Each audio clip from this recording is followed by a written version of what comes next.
Hello and welcome back to RX Explained. I'm your host, Emily Carter. Today, we're diving into a groundbreaking new treatment that's offering hope for one of the most challenging areas of mental health, bipolar depression with suicidal ideation. We're talking about a drug currently in late-stage clinical trials called NRX-101. So let's get started. NRX-101 is an oral medication that's a combination of two existing drugs, D-cycloserine and Lurasidone.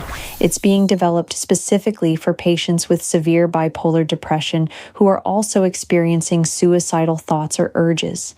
This is a big deal because it's the first oral treatment of its kind to be fast-tracked by the FDA for this specific and vulnerable patient population. What makes NRX-101 unique is its dual mechanism of action. D-cycloserine targets the NMDA receptor, part of the brain's glutamate system, which plays a role in mood regulation and suicidal thinking. On the other hand, the Lurasidone component works on the 5-HT2A receptor, which is a serotonin receptor. Serotonin is a chemical messenger that plays a big role in mood. Lurasidone helps to balance the activity of serotonin and another chemical messenger called dopamine, which is also involved in mood and motivation. By targeting both of these pathways, NRX-101 aims to provide a more comprehensive and effective treatment for bipolar depression.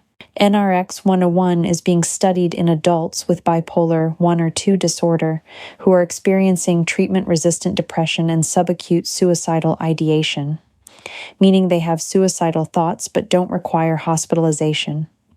It's often used as a follow-up treatment after a patient has been stabilized with an initial rapid-acting therapy like ketamine. The goal is to maintain that stability and prevent a relapse of depressive symptoms and suicidal thoughts. In clinical trials, NRX-101 showed promise in maintaining remission from depression and reducing suicidal thoughts after initial stabilization with ketamine. Compared to Lurasidone alone, NRX-101 has been shown to cause significantly less akathisia, a distressing side effect that causes a feeling of inner restlessness and an inability to stay still.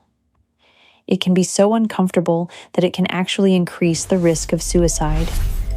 The fact that NRX-101 reduces this side effect is a major advantage. Of course, with any medication, it's important to have a balanced discussion about side effects. While NRX-101 appears to be well tolerated, it's still in clinical trials, and we're still learning about its full side effect profile. Some common side effects include nausea, headache, dizziness, and sleep disturbances. Serious but rare risks could also involve such as neurological effects and worsening mood or suicidal thoughts, especially early in treatment. As with any medication, it's important to work closely with your healthcare team. NRX-101 is taken twice daily by mouth, typically morning and evening, with or without food. Because Lurasidone absorption improves with food, some clinicians may recommend taking it with a light meal. Patients should avoid alcohol and certain medications that interact with NMDA or serotonin systems, and if you have kidney or liver issues, your doctor may adjust your dose. So, what's the bottom line? NRX-101 is a promising new treatment that could be a game changer for people with bipolar depression and suicidal ideation. Its unique dual mechanism of action and favorable side effect profile make it a potentially life-saving option for those who have struggled to find an effective treatment. We'll be keeping a close eye on the final results of the clinical trials, and we'll be sure to bring you any updates. That's a wrap on NRX-101. If you or someone you love is navigating bipolar depression, know that research is moving forward, and new options are on the horizon. If you found this information helpful, please like this video and subscribe to RX Explained. Always consult your healthcare provider. Thanks for watching.